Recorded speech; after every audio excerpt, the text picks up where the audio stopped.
En el día de hoy, cuando hablamos con Andrea sobre, ella me invitó a participar, a mí se me ocurrió esto de un tema interesante para hablar, que es las características que tienen los hidrogeles de silicona, que si bien seguramente ya es un tema hace rato que están en el mercado y seguramente deben haber concurrido alguna charla de alguna empresa relacionada con las características de estos materiales, me parecía interesante volver a reflotarlo, porque siempre es bueno seguir y mantener ese conocimiento bien a flote, porque está muy asociado también las características de estos materiales a las complicaciones que se puedan encontrar. Y me pareció también importante porque son las lentes que hoy en día, si uno se fija en las estadísticas o se fija en lo que son los reportes a nivel mundial de las adaptaciones en lentes de contacto, es una de las lentes que más se utiliza hoy en día en el mercado. Entonces siempre es importante saber el material con el que uno está trabajando y cuáles son las complicaciones o los pormenores que uno puede tener con este tipo de lentes para poder prevenirlos y poder cuidar la salud del paciente. Bien, en principio voy a arrancar, a ver, no me deja... Ahí está. Quería arrancar con algo bien básico, como para recordar a todos qué es, cuando nosotros hablamos de hidrogel de silicona, a qué nos estamos refiriendo, ¿sí? Tanto los hidrogeles de silicona como las RPG, como los lentes de contacto en general, son materiales poliméricos. Si uno les dice polímeros está bien, porque pertenecen a esa familia, y se componen en general por largas cadenas esperen, voy a poner el láser. Todos los polímeros, inclusive los hidrogeles, como es este caso del material que estamos hablando, se componen por largas cadenas por unidades, que están todas uniditas, con enlaces covalentes que se llaman monómeros.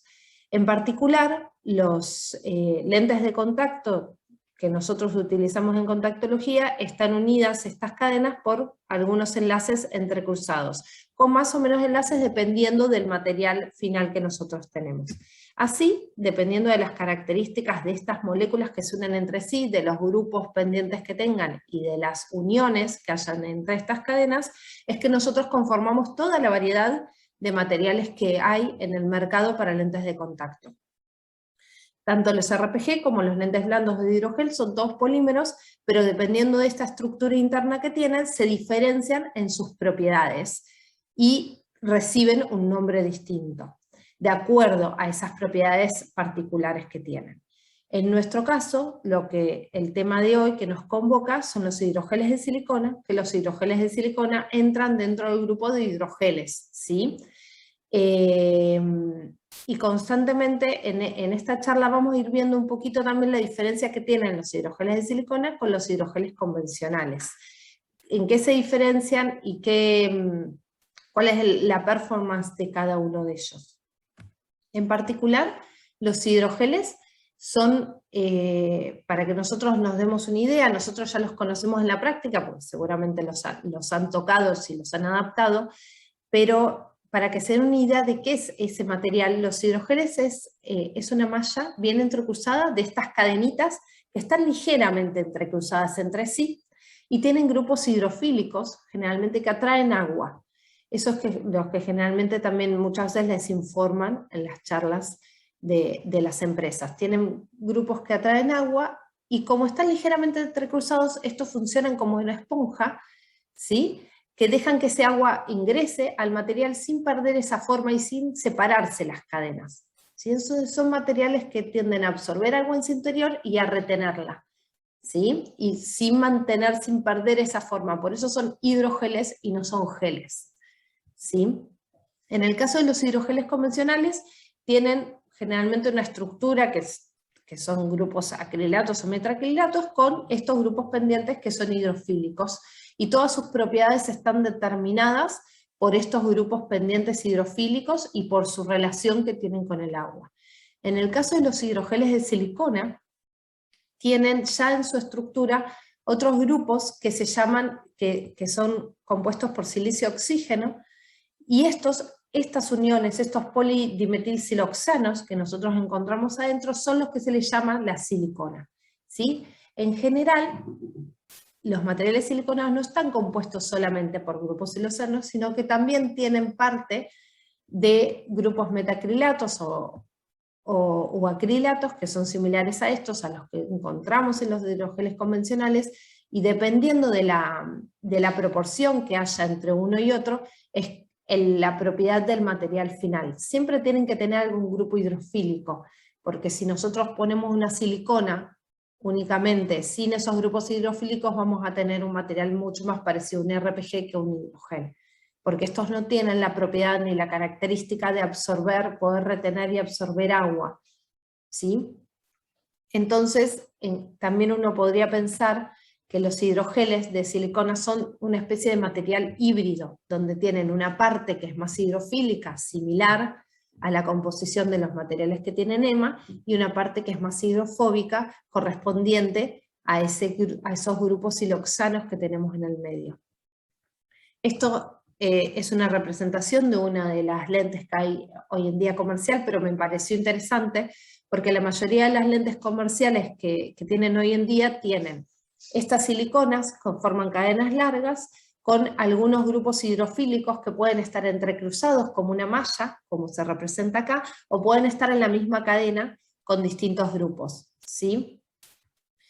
La característica o la proporción que haya de cada uno de estos es lo que va a definir las propiedades finales que nosotros tengamos, y finalmente, a partir de esas propiedades, las complicaciones o el comportamiento que tenga el material. Esto me pareció importante resaltarlo, porque todas las complicaciones que nosotros podemos llegar a tener con un lente están directamente relacionadas con las propiedades de ese lente. Entonces, si uno sabe reconocer esa relación, puede tomar la determinación clínica de cambiar un material por otro cuando las propiedades son distintas, o elegir en función de esas propiedades el material más adecuado para el paciente.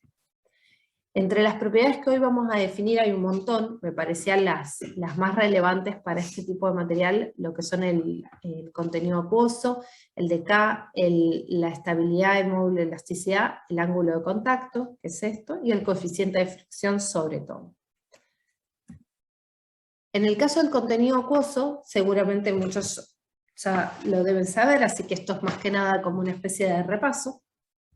El contenido acuoso es básicamente la cantidad de masa de agua que tiene el material en su interior. Nosotros tenemos el hidrogel, la lente hidratadita, hay una cantidad de masa que corresponde al material solo, y hay una masa que corresponde al agua, ¿sí? Eso se determina en función, muchas veces en función del peso del hidrogel seco, que se llama aerogel, o el peso del material hidratado, ¿sí? Y se calcula en forma porcentual.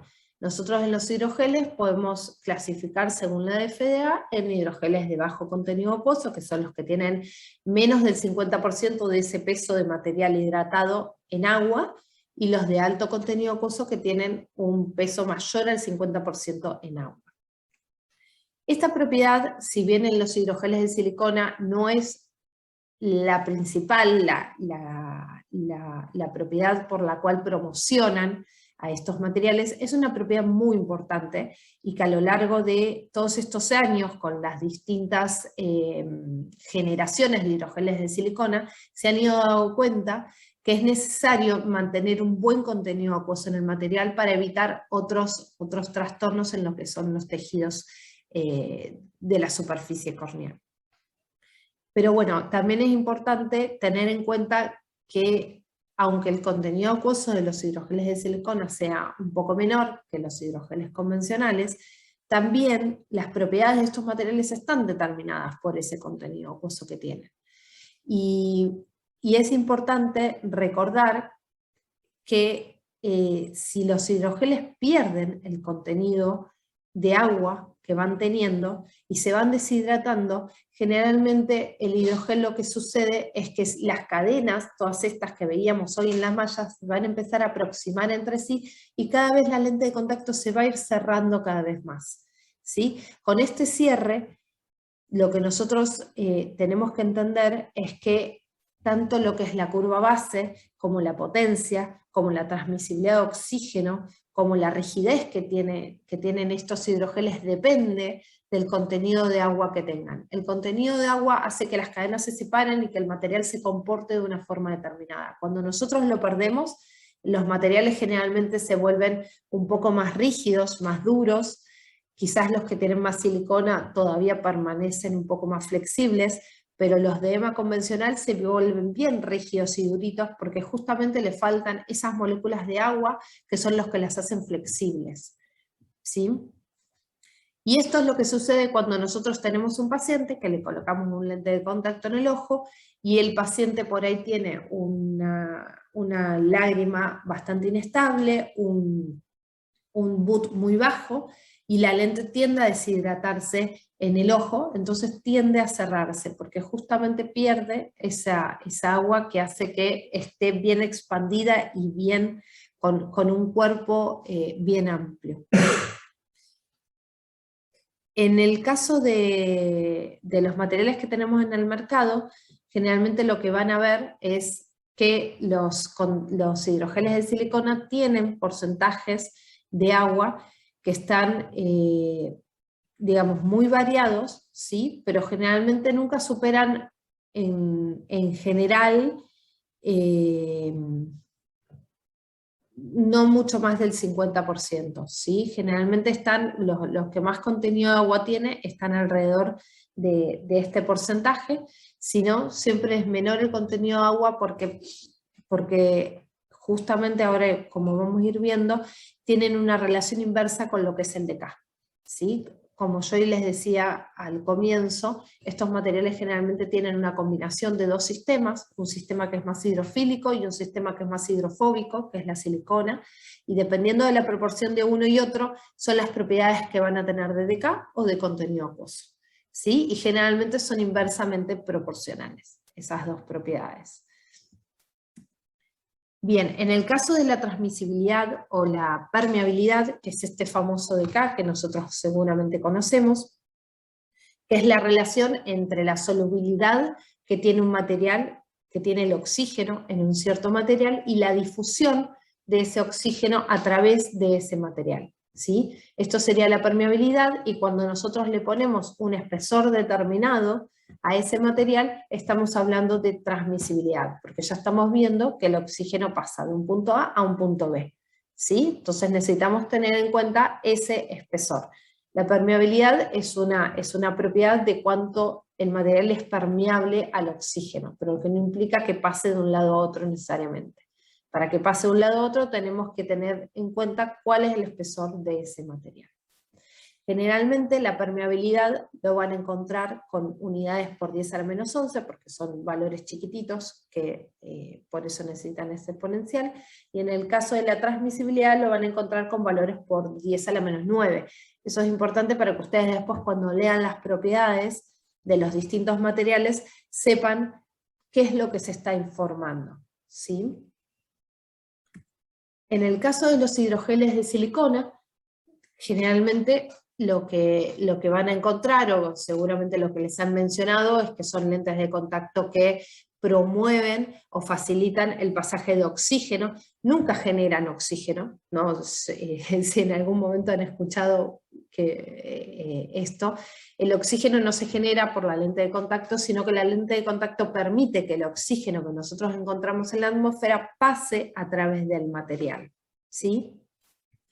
En el caso de los hidrogeles de silicona, la ventaja que tiene respecto al hidrogel convencional es que el oxígeno pasa conjugándose a través de estos enlaces silicio-oxígeno que nosotros teníamos. Entonces el material de por sí es permeable al oxígeno sin importar la cantidad de agua que tenga, ¿sí? Ahora, en el caso de los hidrogeles convencionales, el oxígeno solo pasa cuando se conjuga con el agua, ¿sí? Y solamente pasa cuando el material está bien hidratado y hay espacio entre las cadenas para que el oxígeno se disuelva en el agua y atraviese ese material. Si nosotros dejamos un EMA que se seque completamente, un hidrogel que seguramente alguna vez por ahí se le secó a alguna lente blanda, que se cierran, se ponen mucho más duritas y rígidas, esos materiales tienen una permeabilidad muy, muy baja, casi nula, ¿sí?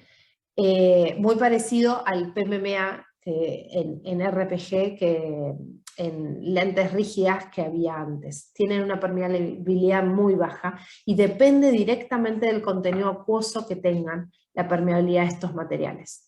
¿Sí? Por eso es muy importante que si yo le voy a adaptar un material a un paciente con una cierta permeabilidad, esté pendiente de que ese material no se vaya resecando, no pierda esa hidratación dentro del ojo. Por eso es muy importante tener en cuenta medidas relacionadas con el volumen lagrimal, la secreción lagrimal, la estabilidad lagrimal, ¿sí? Porque si no, esas propiedades ya se afectan y el DK que yo quería tener no lo voy a tener, ¿sí? En el lente. En el caso del hidrogel de silicona, como decíamos, permea a través del material, pero también pasa un poco a través de la combinación, a través de las partes hidrofílicas, al igual que en el hidrogel. Por eso acá esto es un sistema combinado, ¿sí? Cuanto más cantidad, igual aunque pase conjugado con el agua, siempre, nunca la permeabilidad que se tiene por esa forma de transporte va a superar a la permeabilidad, al pasaje de oxígeno que se tiene a través del material siliconado. Por eso siempre que nosotros tenemos materiales que aumentan su contenido acuoso, esto es el contenido acuoso, el water content, por acá, y acá tenemos la permeabilidad del oxígeno.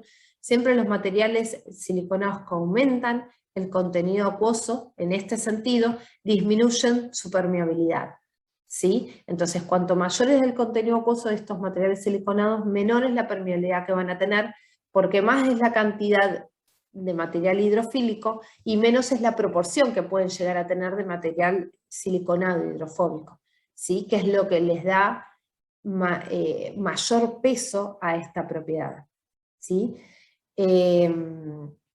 Eso para tenerlo en cuenta. De todas formas, la mayoría de las lentes de contacto que hay, no, en realidad todas las lentes de contacto de hidrogel de silicona que están en el mercado, ¿sí? Tienen un DK, aunque hayan bajado su DK por tratar de mantener una relación con el agua un poco más óptima para mejorar otras propiedades, tienen un DK sobre T, una transmisibilidad que supera lo mínimo necesario para un uso diario sin generar neovascularización o complicaciones. ¿Sí? Todos tienen eso. Por ahí lo que hay que es este, el DK sobre T de 24,1 por 10 a la menos 9. Todas las lentes de contacto que tienen en el mercado, generalmente siliconadas, superan lo que es necesario para un uso, acá hay algunos ejemplos, superan lo que es necesario para un uso diario sin complicaciones, sin neovascularización. Ahora, para un uso continuo, tienen que estar por arriba de 87, ¿sí? Por 10 a la menos 9, para no generar complicaciones de hipoxia, y la mayoría lo están, ¿sí? Lo que hay que ver son algunas que por ahí no se recomiendan un uso continuo tan seguido. La relación con el DK, ¿sí? Del material es principalmente también relacionada con el uso que uno le va a dar, digamos, la modalidad de uso que uno le va a indicar al paciente. Si yo tengo un DK sobre T muy bajito, como eran en los casos de los hidrogeles convencionales, ¿sí? Yo acá no puedo darle un uso mucho mayor a 8, como mucho 10 horas al paciente, porque puedo hacer que si no empiecen a generar complicaciones relacionadas con hipoxia corneal. Ahora, en el caso de los hidrogeles de silicona, cuando nosotros tenemos DKs mucho más altos, podemos tener una flexibilidad mucho más amplia en lo que es el uso, ¿sí? Sin encontrar este tipo de complicaciones que se encontraban con los hidrogeles convencionales, como eran las relacionadas con la neovascularización, las relacionadas con las pliegues corneales, o las estrías, las estrías y los pliegues corneales dependiendo del grado de hipoxia que tiene la córnea, las complicaciones relacionadas con microquistes o vacuolas que nosotros nos podemos encontrar en la córnea, ¿sí? En caso de las siliconadas, como los DKs superan, generalmente hasta inclusive para un uso continuo, estas complicaciones son muy poco frecuentes, ¿sí? Generalmente no se encuentran hoy en día con estos materiales. Sí se encuentran otras complicaciones. Esto lo voy a pasar acá. Relacionadas que ya las vamos a ir viendo. Otra propiedad importante,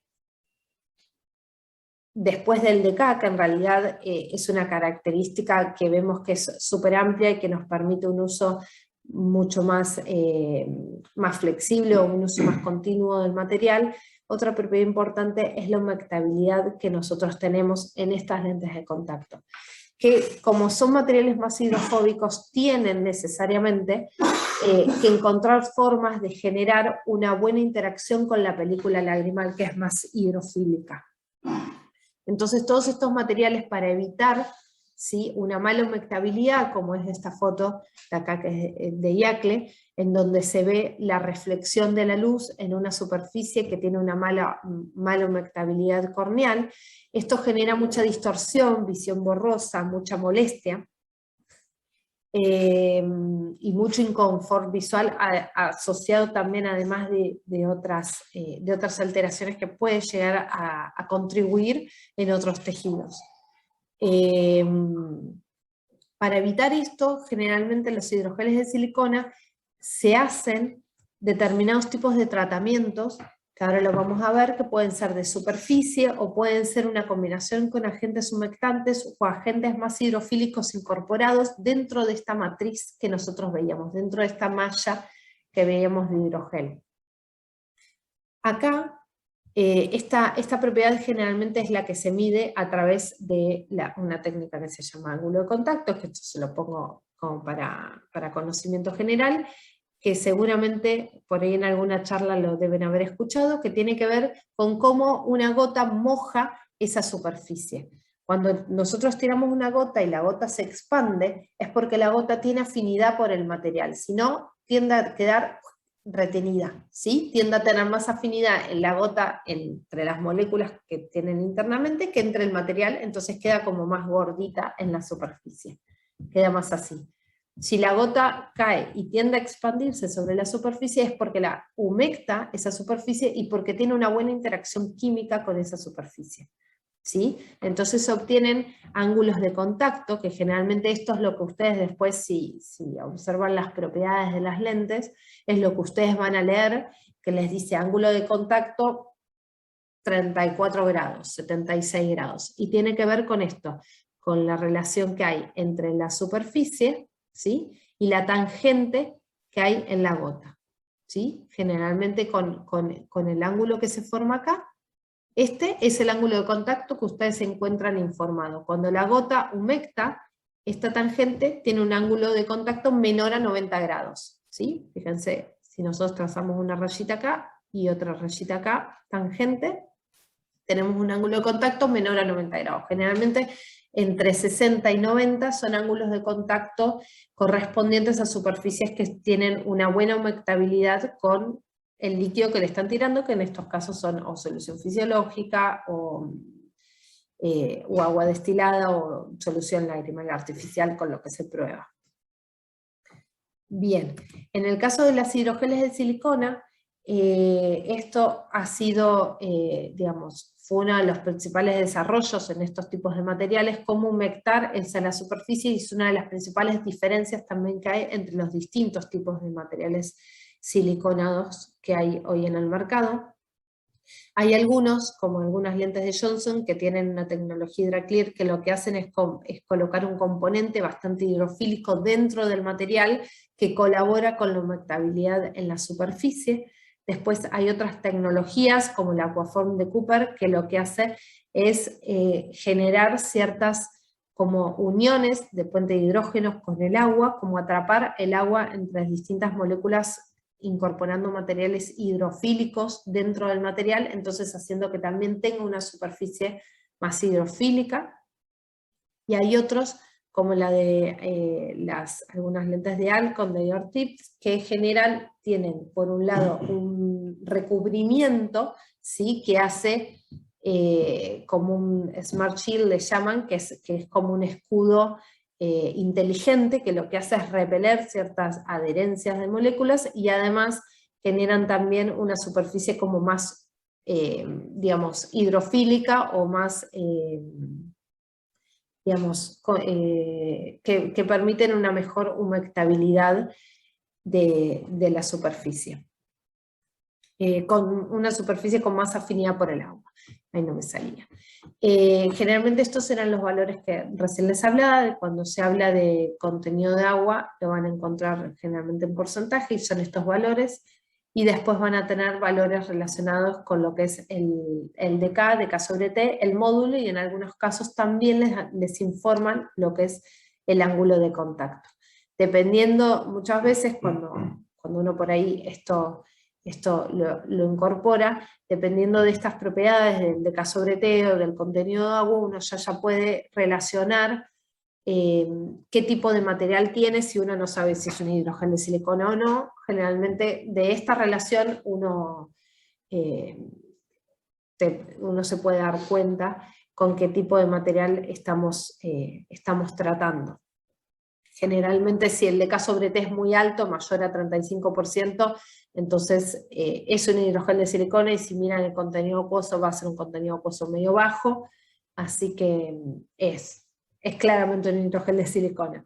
El módulo después es otra cosa que también aporta a lo que es la característica de estos materiales, y generalmente tienen módulos.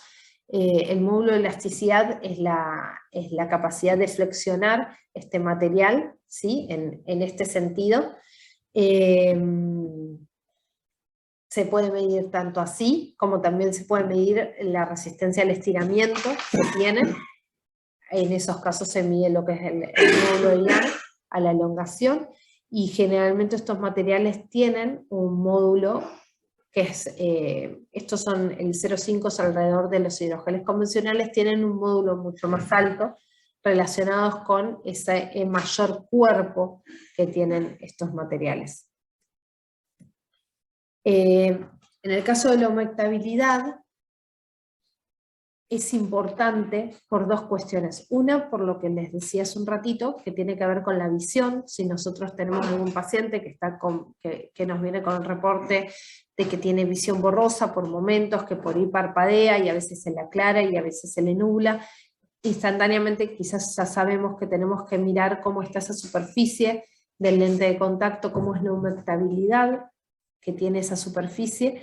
Es interesante muchas veces probar distintos tipos de materiales, porque dependiendo de la composición de la lágrima que el paciente tenga, puede ser que nos funcione mejor más una lente que otra, porque la afinidad entre lo que es la superficie de ese material y la lágrima puede variar entre distintas personas. Entonces, si nos fue mal con un hidrogel de silicona, por ahí se puede probar otra con una tecnología diferente.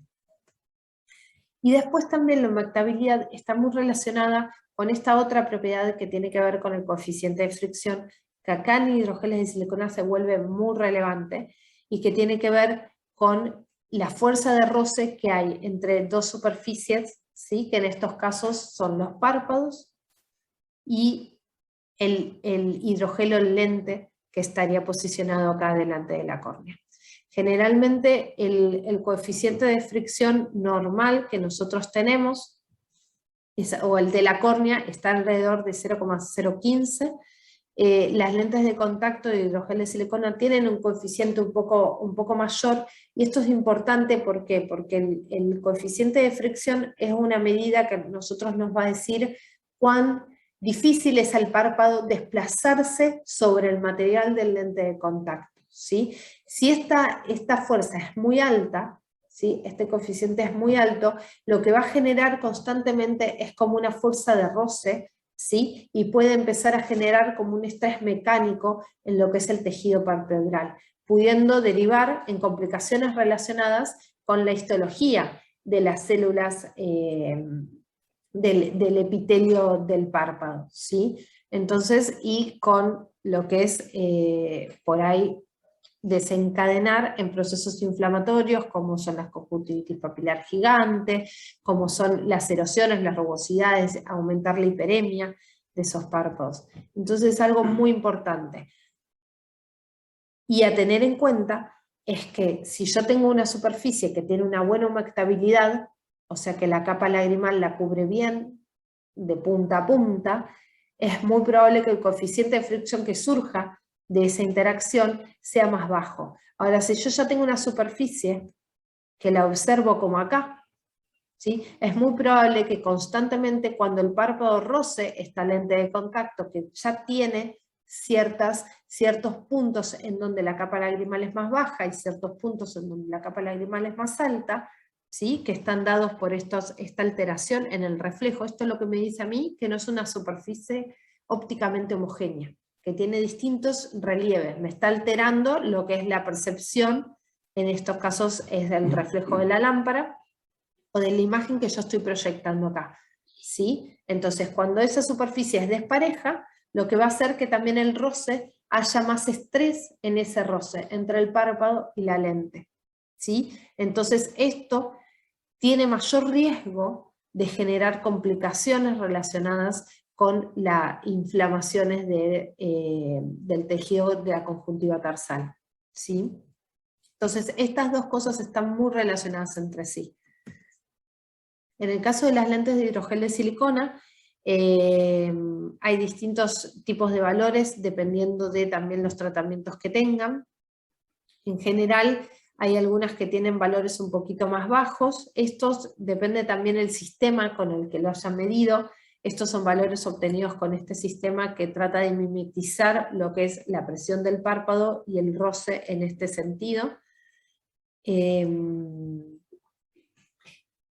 Y lo importante acá es justamente esto, que nosotros tenemos que tener en cuenta cuál es el coeficiente de fricción de estas superficies y cómo es la humectabilidad para tratar de prevenir alteraciones relacionadas con la rugosidad, ¿sí?, de las conjuntivas tarsales, y también con la aparición de signos como estos, que es la epiteliopatía en forma de parabrisas, que está relacionado con justamente se encuentra muy relacionado con ojo seco y en estos casos tiene una etiología similar, ¿sí? Relacionada justamente con esa fricción que aumenta entre el párpado y la superficie que tengo debajo, que en el ojo seco es la córnea, en nuestro caso es la lente de contacto, ¿sí?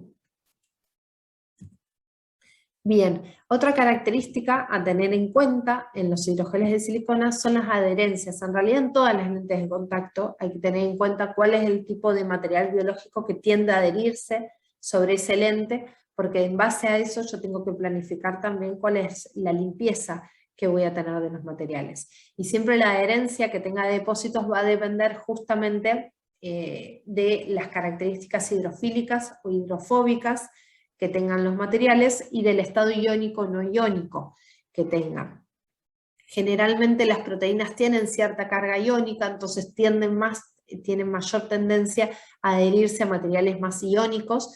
Las proteínas relacionadas como la lisosima, por ejemplo, porque la albúmina no, la albúmina es más no iónica y tiende a adherirse a materiales más hidrofóbicos, entonces hay reportes de adherencia de albúmina, que también es una proteína bastante importante en la lágrima, relacionada con hidrogeles de silicona. No es que solamente se adhieren lípidos, si hay si hay una capa lipídica bastante importante, es probable que esa superficie tienda a tener mayor depósitos con esa naturaleza más lipídica, pero también puede tener ciertas proteínas como la albúmina que se adhieran. Entonces, bien, algo importante que se está también, que hace ya un tiempo se empezó a poner en tela digamos, en discusión, es cuán malo, cuán negativos son los depósitos y qué importancia tienen el estado de esos depósitos sobre la lente. Y algo particular que probablemente esté relacionado con las complicaciones que hay en lentes de contacto siliconadas es el estado de los depósitos, sobre todo de la lisosima, sobre estos materiales.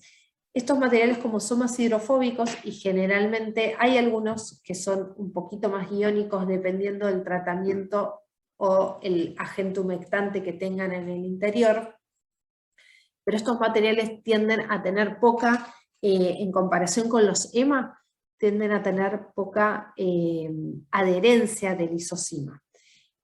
Pero lo más llamativo o lo más relevante para estos materiales es que a pesar de que tengan poca, la mayoría de la lisosima, y esto es un cuadro relacionado con la actividad de la lisosima y el tiempo, la mayoría de la lisosima que se adhiere, ¿sí?, tiende a desactivarse con el tiempo en el material. Entonces, ¿esto por qué es importante? ¿Por qué es importante esta característica que tienen?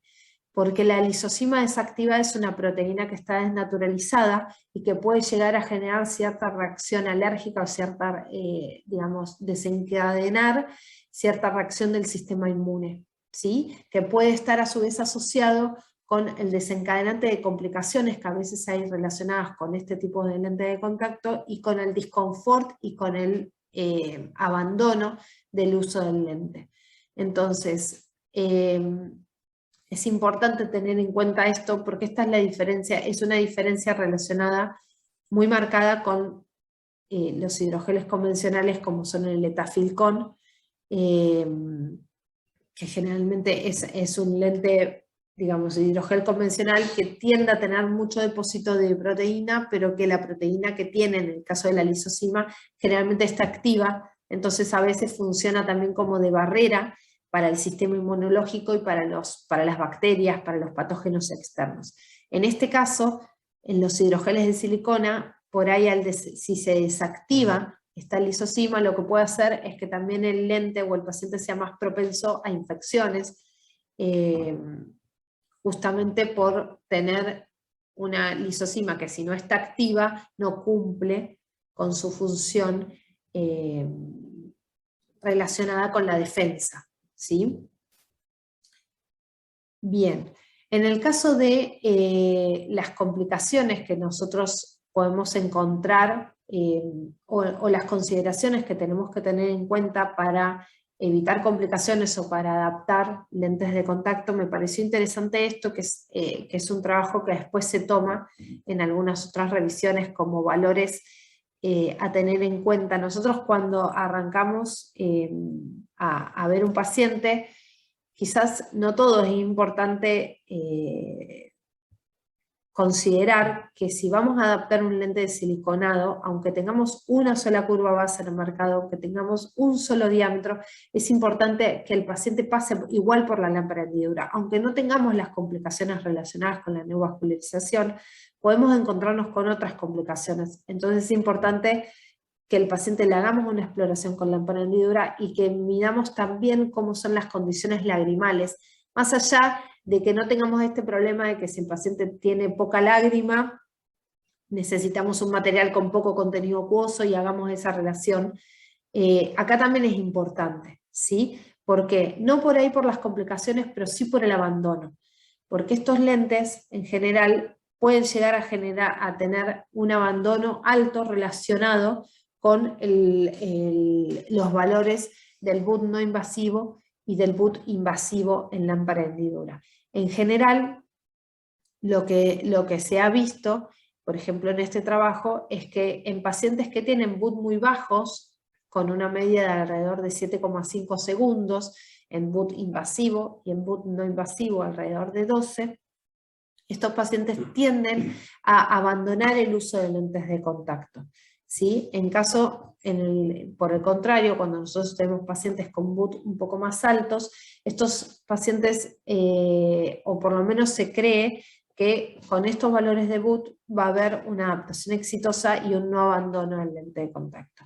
Entonces, esto como criterio a tenerlo en cuenta, si nos encontramos con BUT muy bajitos, para evitar ese abandono, nosotros tenemos que tomar ciertas medidas relacionadas por ahí con una indicación en la frecuencia, quizás con la limpieza, por ahí con una lágrima, que ahora vamos a ir viendo.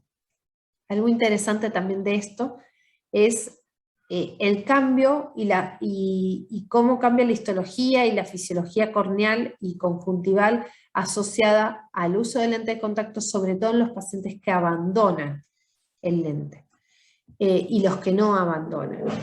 Esto era un estudio en pacientes neófitos que arrancaban a usar lentes de contacto, y lo que se observó, así como está en este trabajo, y hay otros que tienen resultados similares, es que en general, después del uso, de alrededor de 6 meses del lente de contacto hidrogel de silicona en nuevos usuarios de lentes de contacto, se observó un aumento en lo que es la hiperemia vulvar, ¿sí?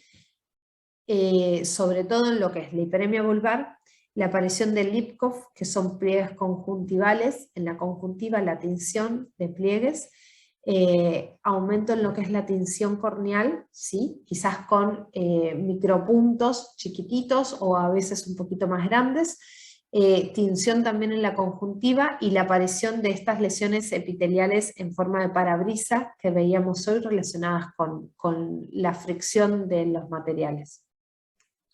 Así que acá llegamos justamente a esto, que tiene que ver con las complicaciones que nosotros nos podemos encontrar, o por lo menos las observaciones, que están también relacionadas con las observaciones que tenemos que hacer cuando adoptamos estos tipos de materiales para prevenir complicaciones más grandes y para cuidar la salud del ojo que nosotros adaptamos con hidrogel de silicona. Generalmente en estos pacientes y en distintos estudios, ya sea prospectivos, retrospectivos, en nuevos usuarios, en pacientes ya usuarios, en pacientes que usan en modalidad de uso diario o en modalidad de uso continuo con distintos líquidos de limpieza, en la mayoría los que se encuentran son reportes relacionados no con neovascularización, porque eso ya lo dijimos y ya vimos que el DK es muy alto, entonces no tiene tanto ese problema este tipo de material, pero sí están relacionados con otros problemas relacionados justamente con la fricción que por ahí tiene, con la humectabilidad que tiene este tipo de material y con la adherencia de depósitos que tienen. Donde aparecen lo que les decía recién, la rugosidad en la conjuntiva, que generalmente esto lo van a observar con fluoresceína, la aparición de pliegues conjuntivales, que no sé si se observan acá chiquitos, estos son dos pliegues que se miden a esta altura, cuando uno traza una tangente acá en el limbo, se observa esta zona para ver los pliegues conjuntivales. Después relacionado también con la aparición de rugosidad en la conjuntiva tarsal superior. Es re importante con estos tipos de materiales, así como con cualquier usuario de lente de contacto, hacer una eversión de párpado de rutina, siempre.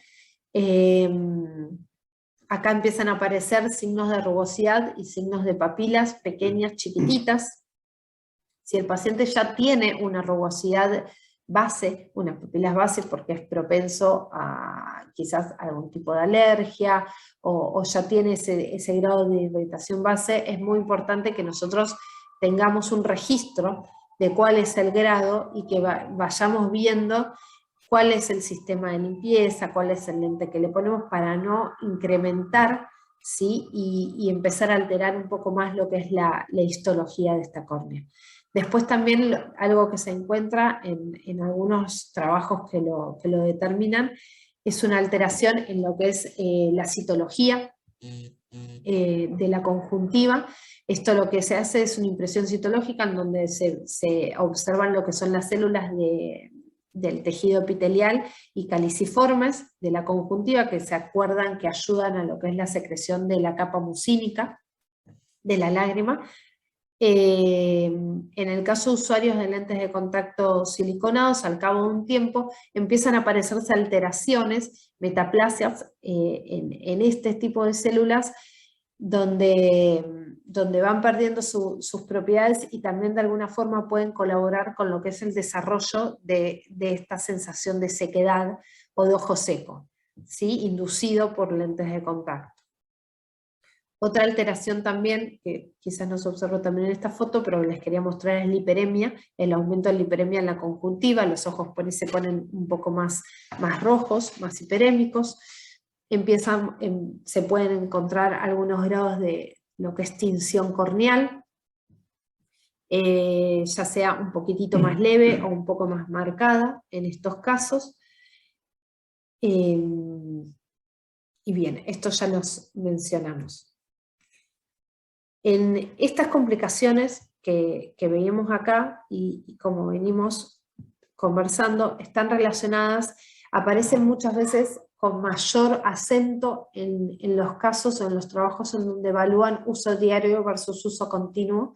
En los casos de uso continuo, si bien estos materiales tienen un DK propio y apropiado para ese tipo de uso, en los usos continuos, cuando uno expone al paciente a estar 24 horas por 7 días con el lente de contacto, aparecen mucho más exacerbados estos cambios.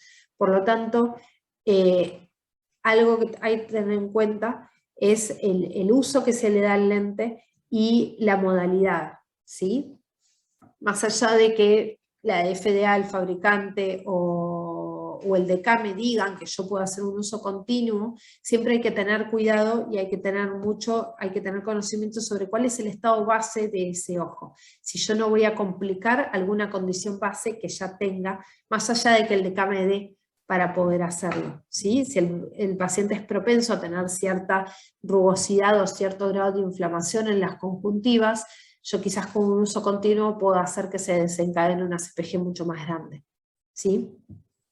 Después también algo a tener en cuenta, que el desarrollo de estas complicaciones están relacionadas justamente con un aumento de fricción entre lo que es el párpado y la lente de contacto, que puede estar relacionadas o con una baja humectabilidad de la lente, o que la relación entre la lente que yo estoy poniendo y la lágrima no es la adecuada, entonces tengo que cambiar a otro material, o que la lente o el sistema de limpieza que yo estoy indicando le falta un poco de eficacia para remover todos los depósitos que mi paciente le está dejando a la lente, ¿sí? Entonces hay que tener mucho cuidado con esas relaciones, porque justamente el origen de las complicaciones pueden estar ahí.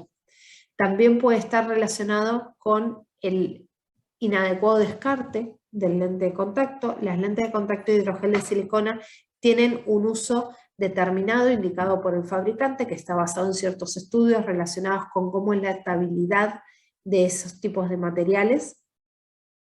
Estos lentes son propensos en algunos casos a perder ciertas propiedades o a hidrolizarse después de un cierto tiempo. Por eso es importante tener presente que la fecha de caducidad que tiene la lente de contacto de reemplazo, más allá de la fecha de caducidad del blister, sino el tiempo luego de abierto el blister, es lo que nos indica cuándo el material tiene que ser reemplazado una vez que se expuso al aire, ¿sí? Una vez que yo lo abrí, si me dicen que a los 15 días lo tengo que reemplazar, lo tengo que reemplazar. Más allá de que a simple vista yo vea que el material está bien, que da para continuar, que no hay problema, porque muchas veces eso puede estar relacionado con ciertos cambios internos en lo que es el material, ciertos cambios de superficie, que yo a simple vista no lo veo, pero que a la larga pueden estar induciendo en el paciente una especie de reacción inmunológica o reacción alérgica a ese tipo de material, que determina o termina, por una serie de eventos en cascada, en el abandono del lente de contacto, la contraindicación de un lente de contacto. Entonces es muy importante recalcárselo al paciente y que uno lo tenga presente, de que hay que cumplir con ese descarte y no hay que extender el descarte del lente de contacto. Es más, hay trabajos, si bien no hay mucha información al respecto, pero sí hay algunos trabajos que muestran cómo cambia la rugosidad de las superficies en algunas lentes luego de 30 días de uso. Así, eso como otras propiedades. Bien. Esto lo vamos a pasar acá. Teniendo en cuenta lo que son los días, considerando un paciente que empieza a usar lentes de contacto, nosotros tenemos que estar atentos a lo siguiente. Generalmente los trabajos que hacen reportes sobre 15 días de uso, la mayoría de estos trabajos no encuentran diferencias o no reportan cambios significativos en lo que son los grados de tinción corneal, los grados de tinción conjuntival, la rugosidad y demás. Ahora, siempre tengo que tener presente los días a los cuales se evalúa el lente de contacto respecto a los días de reemplazo del lente. Generalmente a los 15 días no hay reportes de cambio, pero sí los estudios que hacen, digamos, los trabajos que hacen estudios más prolongados, ya sea porque lo miden cada cierto tiempo o hacen 2 medidas con ciertos meses de diferencia, encuentran estos cambios a partir de los 3 a los 6 meses de uso del lente de contacto.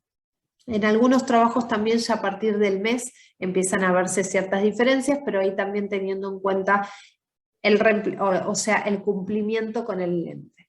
¿Sí? Cuando el lente se usa de forma correcta y demás, es posible que recién los cambios aparezcan entre los 3 a los 6 meses de uso, por eso es importante los controles que tenemos que hacer. Y generalmente en estos casos aparecen cambios relacionados con la tinción corneal, con la hiperemia limbal y con alteraciones en lo que es la conjuntiva tarsal. No aparecen en la mayoría de los trabajos cambios relacionados con la estabilidad de la lágrima o con el menisco, ni cambios citológicos relacionados con el tejido, ¿sí? Ahora ya cuando hay estudios por ahí un poco más longitudinales a más largo plazo, sí se encuentran valores o digamos, riesgos altos de generar por ahí conjuntivitis papilar gigantes, hiperemias, mebomitis también. Hay trabajos que muestran o que están empezando a investigar lo que es la alteración o la relación entre la degeneración de las células, la DGM, la degeneración de las células de mebomio, relacionadas al uso del hidrogel de silicona.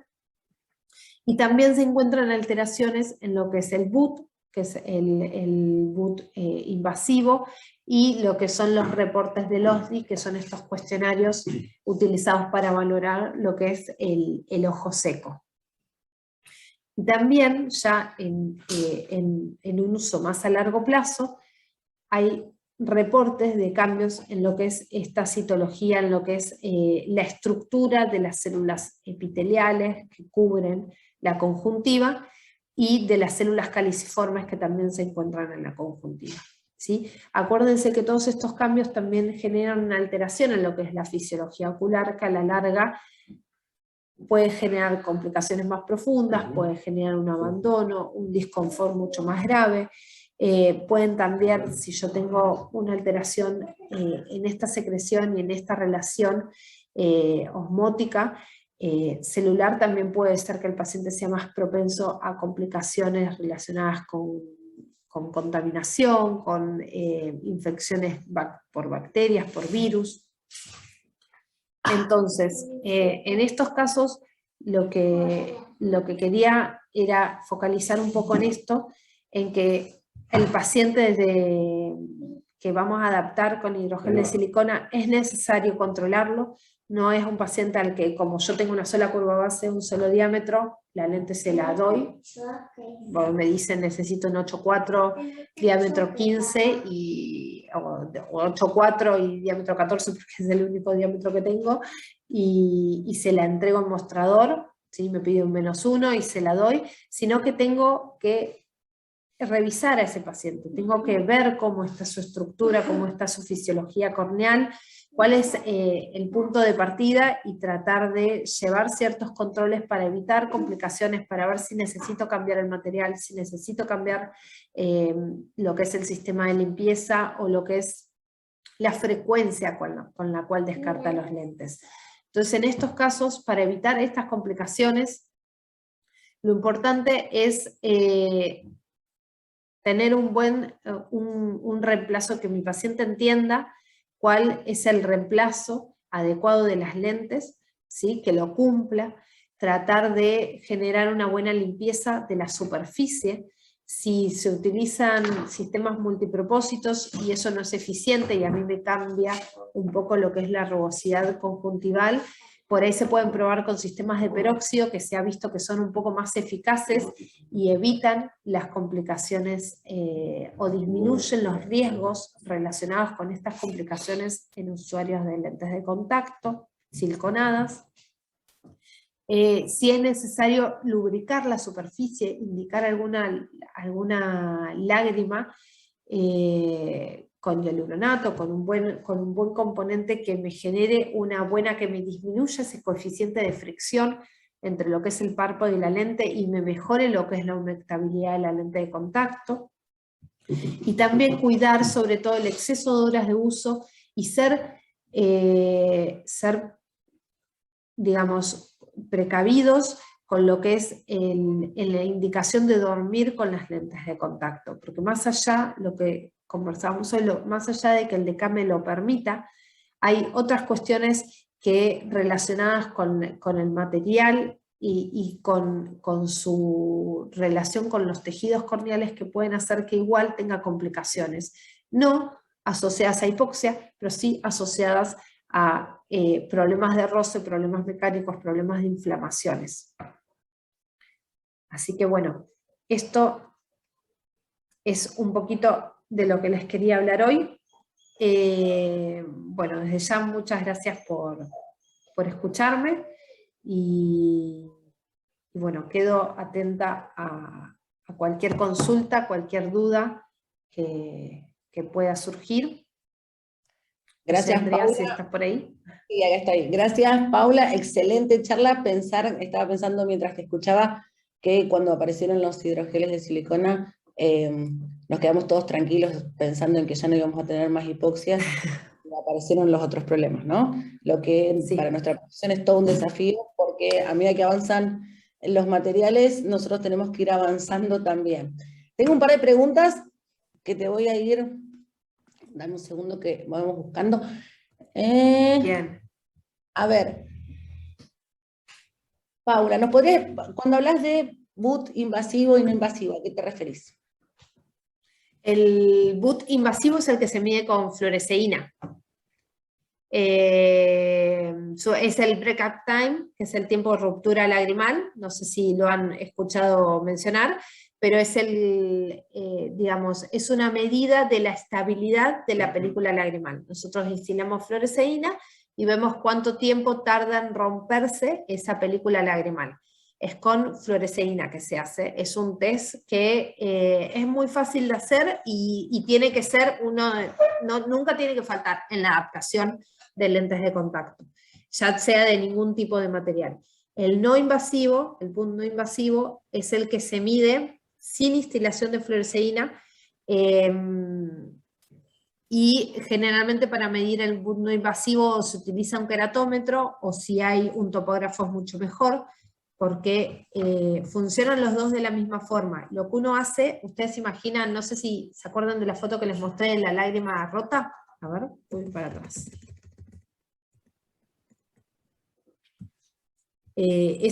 Por ejemplo, esta imagen de acá del medio, bueno, cuando nosotros tenemos una buena superficie humectada en el lente de contacto, a ver si tenemos acá, cuando tenemos una superficie bien humectada sin el lente, en la córnea, lo que nosotros vamos a ver es que la capa lagrimal cubre bien toda esa superficie.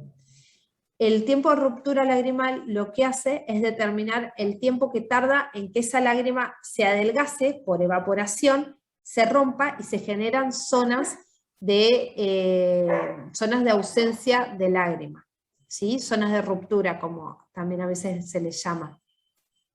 Eso es una medida que a nosotros nos indica cuán probable es que ese paciente también desarrolle ojo seco y cuánto tiempo tarda, cuánto tiempo tiene esa lágrima de estable en ese ojo.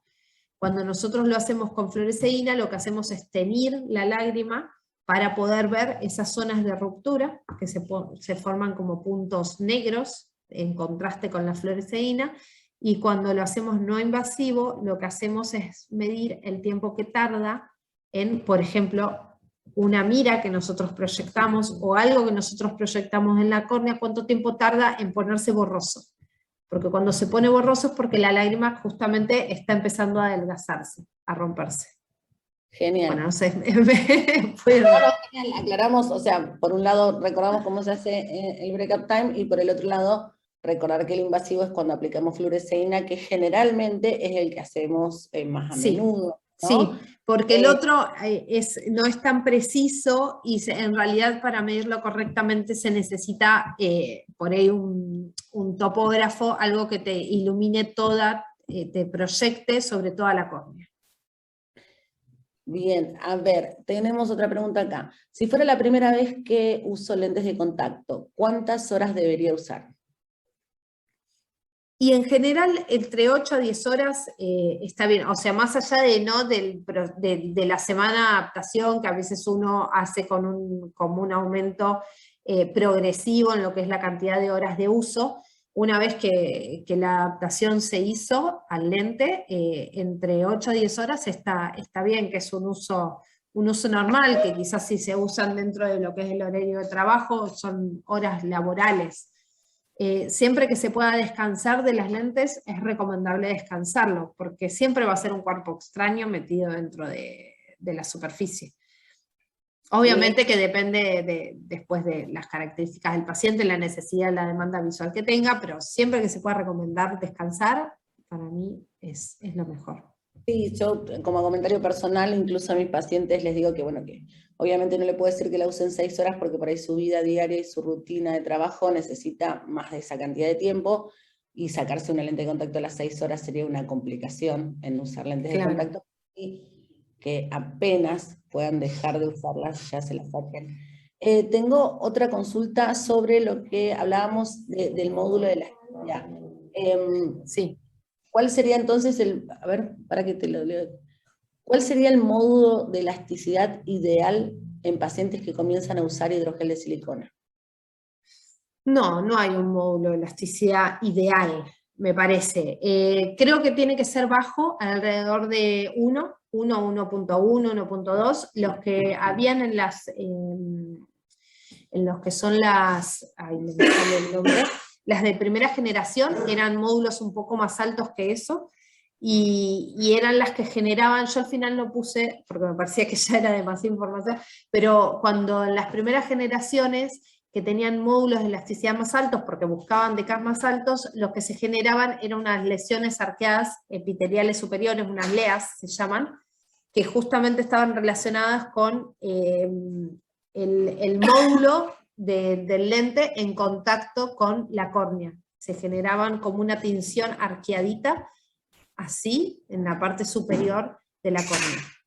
Ya después, ahora con las nuevas tecnologías, el módulo bajó y no hay tanto problema con el módulo, sí con cómo apoya quizás la lente en la conjuntiva y que tenga movimiento. La lente igual tiene que tener un movimiento, no tiene que ser rígida, cuando uno hace el push-up test, para ver que se mueva, tiene que tener un cierto movimiento, porque si no va a generar también una presión sobre ese tejido que puede aumentar lo que es la rugosidad de la conjuntiva. Podríamos dejar entonces como recomendación que sea un módulo bajo, que hoy por hoy las lentes tienen ese tipo de módulo de elasticidad. Sí, hoy sí. Eso está un poco más resuelto. Claro, no digo porque por ahí hay algunos estudiantes y demás, entonces como para que le vayan quedando esas, entonces como para que vayan quedando esos datos, ¿sí? Como el módulo de elasticidad tiene que ser bajo, sería lo ideal.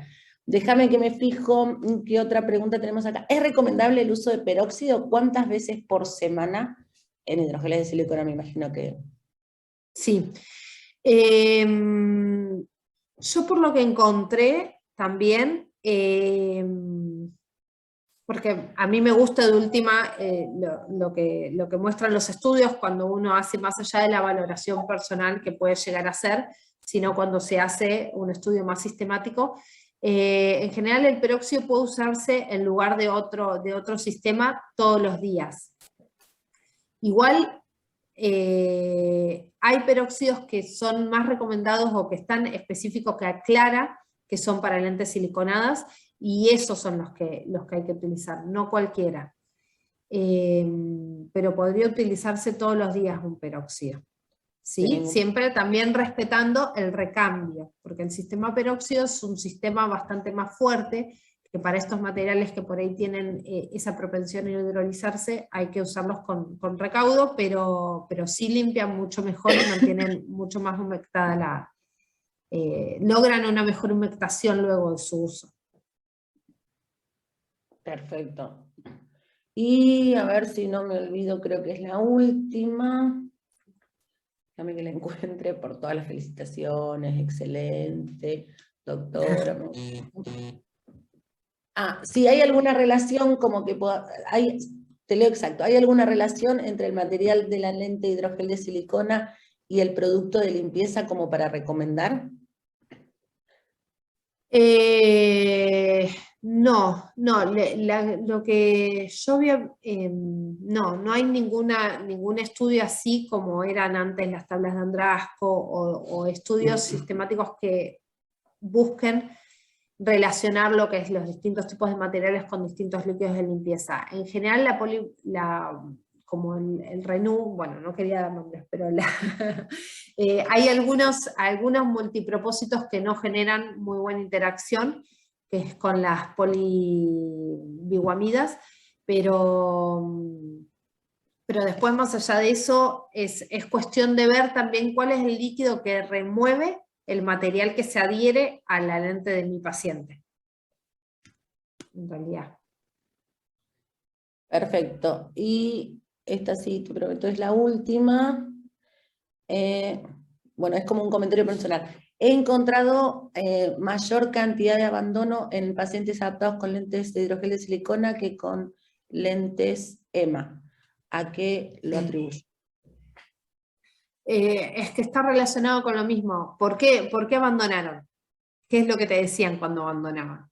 Generalmente es porque o sienten disconfort, o sienten que sensación de ojo seco o anemilla, y es todo relacionado con lo mismo. Es que por ahí el mismo material, si no son muy cuidadosos con lo que son el sistema, digamos, las indicaciones de uso, ¿no? El reemplazo, la limpieza, si no son muy cuidadosos con eso, el material mismo puede ir alterando el tejido, y cuando nosotros alteramos el tejido, si alteramos la conjuntiva, ya sea la conjuntiva tarsal o la conjuntiva vulvar, vamos a estar generando también, induciendo de forma indirecta algún tipo de reacción inmunológica y algún tipo también de ojo seco, inducido por el mismo lente de contacto, porque esas células y ese tejido es el que también ayuda a lo que es la secreción de la lágrima, a lo que es la fijación de la lágrima al tejido. Entonces es toda una cadena, es toda una cascada.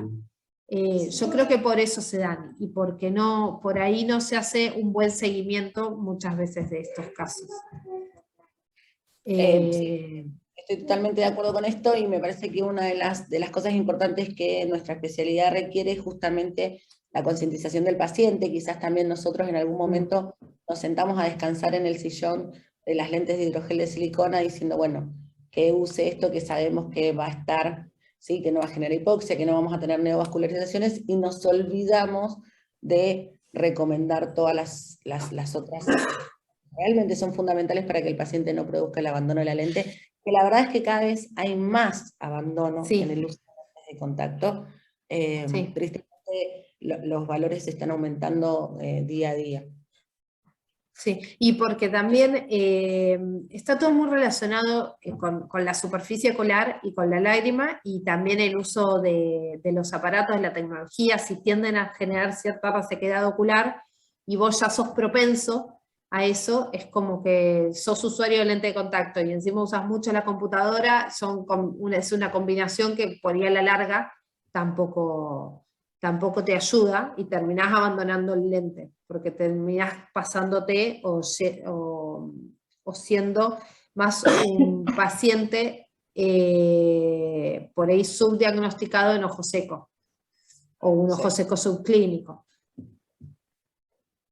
Muy bien, muchísimas gracias. Si hay alguna otra duda, la leo.